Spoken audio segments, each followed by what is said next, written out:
Even though spring had begun, it was still very cold on the island of Sodor. Toby had brought coal to the engines and was now ready to go home. "It sure looks like a frosty night tonight," he said. "It sure will be," said Edward. "You best be careful, Toby." "Don't worry, Edward, I will," said Toby as he carefully puffed away.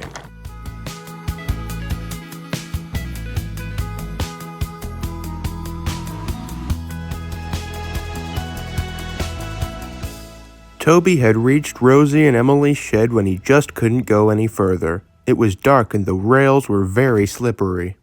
"Hello, Toby," said Emily. "What are you doing here?" "I'm stranded," said Toby. "I can't go any further." "Stranded? Oh, I am surprised." "Shut up, Emily. Please come in the shed, Toby." So, with a little bit of effort, I squeezed in a third track for Toby to fit in the shed. First Toby fell asleep, then Emily did. But Rosie stayed up for a little bit longer. The stars in the sky made it look so beautiful.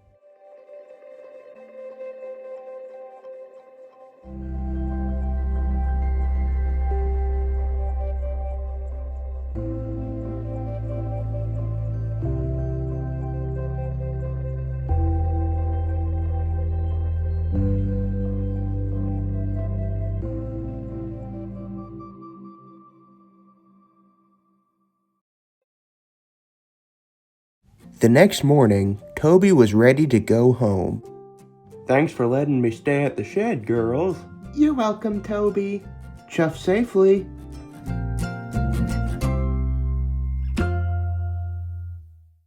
Just then, Sir Topham Hatt arrived.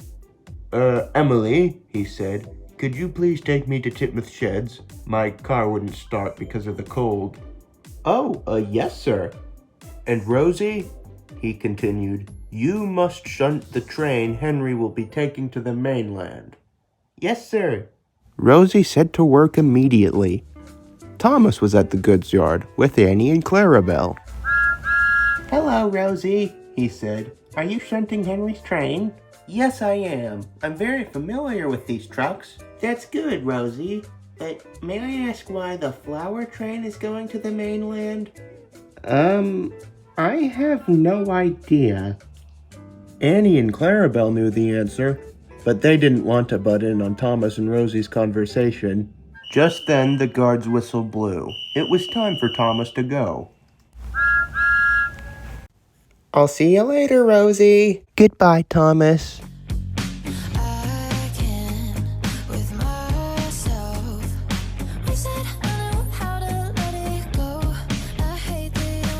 "Will you quit the dumb lovey-dovey stuff and get out of my way?" "Gee, sorry, Henry."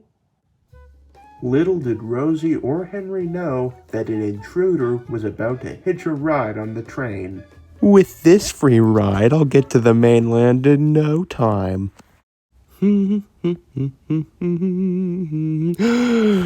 It's Nelson, and he's getting on Henry's train. "Nelson, stop! Don't do that!" "Try and stop me. I have to warn Henry." But it was too late. Henry was already starting to move.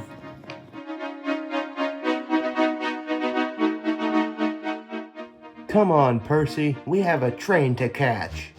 Let's roll!"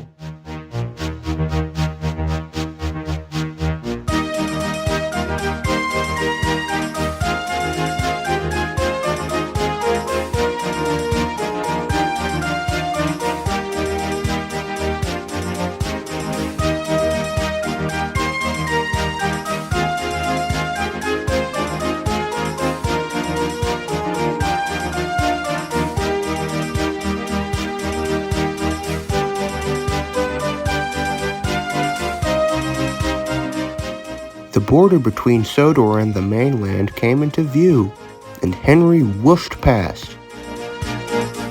Percy arrived just in time to see the brake van disappear. This is as far as we can go, Percy. Let's report this to Sir Topham Hatt.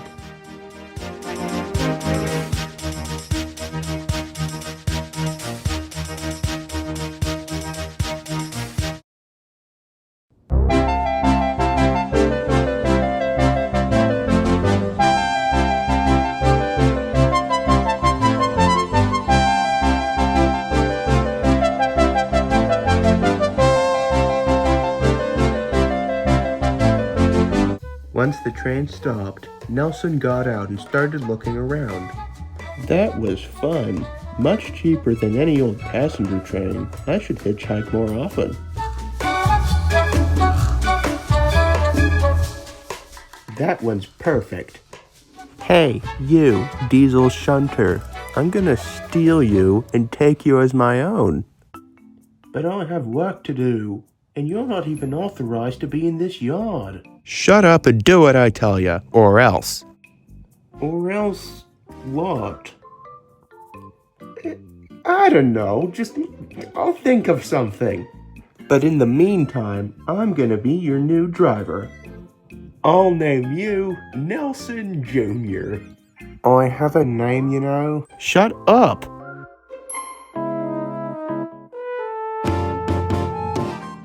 Hey, that engine was supposed to shunt my train away. Sir Topham Hatt was in his office when he heard a knock on the door. Come in, he said. It was Claire. Hello, Mr. Taylor. How are things holding up? Percy and I are holding up pretty well, thank you for asking. Well, that's splendid. May I help you? Yes, in fact. I saw Nelson hop on Henry's goods train. That is intrusion and that is illegal. Thank you for letting me know, Mr. Taylor. Just then the telephone rang. Oh, bother that telephone. Please do excuse me, Mr. Taylor. Hello? What? Oh, I see. Okay, thank you for letting me know. The orange diesel engine that was supposed to shunt away Henry's train was stolen. That must be Nelson. Meanwhile, Thomas was dropping off Annie and Clarabelle. I'll see you after I shunt the express, girls. Goodbye, Thomas. Tell us if you see Rosie again.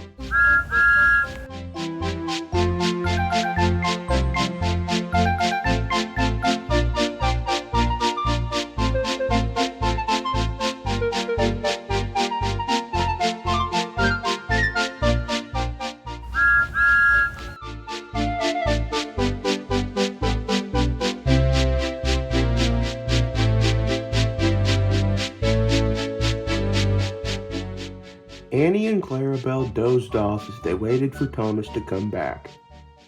But that didn't last for long.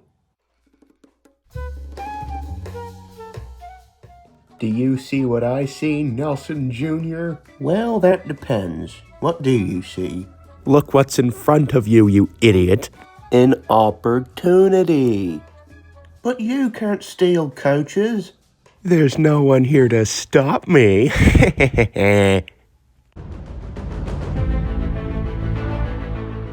Hey, what's going on? Is Thomas back already? Nope. We're stealing you two and taking you for our own. You can't do that. Let us go. I'm sorry, but there's nothing I can do. Not by a long shot, ladies. You're now a part of the Nelson Express. All Annie and Clarabelle could do was shout and cry for help as Nelson Jr. sadly took them away. But what Nelson had failed to notice was Terrence sitting in the field watching the whole thing.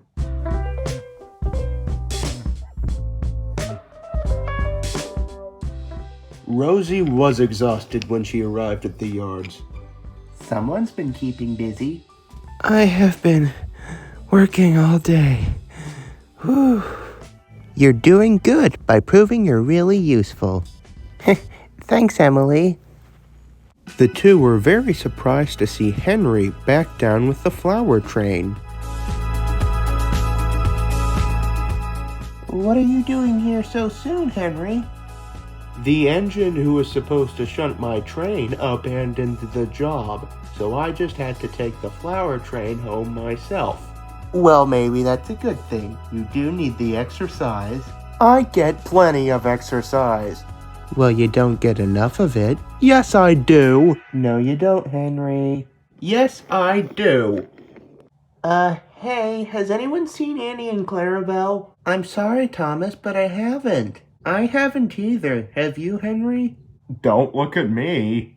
Well, I returned to the coach yard and they're missing. That's because they were stolen. What? Yep, I saw the whole thing happen. The little tractor told the engines everything about what he had witnessed Nelson do. I'm gonna get that lunatic. Nobody touches my coaches. That diesel shunter was supposed to shunt my train. That Nelson is messing with the wrong engines. We ought to teach him a lesson. And that is exactly what we're gonna do. Here's the plan, everyone. Listen up.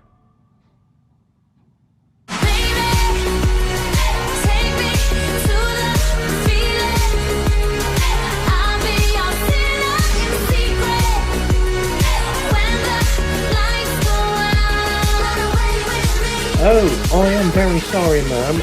Are you alright? Oh, ow. Oh, I think you broke something. Well, if you weren't standing in the middle of the line, this wouldn't have happened. I'm very sorry. Could you please do the honor of taking me to the Steamworks? No can do. I'm on very important business. Now, if you excuse me... Hey! That engine took my coaches! Get back here, you little brat. Thomas, run!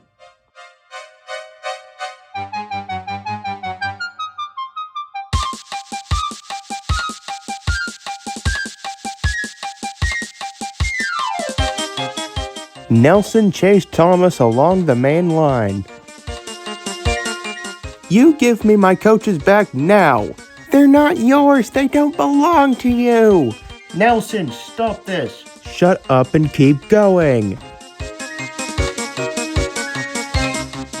Thomas's track led to a crossing. As Thomas crossed the crossing, Henry blocked Nelson's path with the flower train.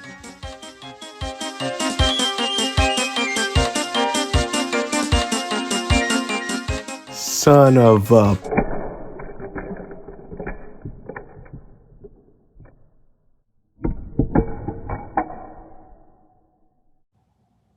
Ouch. I think I broke every bone in my body. Just then, Emily arrived at the scene, and Sir Topham Hatt exited her cab. He was not happy. His message was brief and blunt. I'll see you in court. It was at this moment that he knew. He f***ed up. Later, Harvey came to clear away the mess and took the flower train home.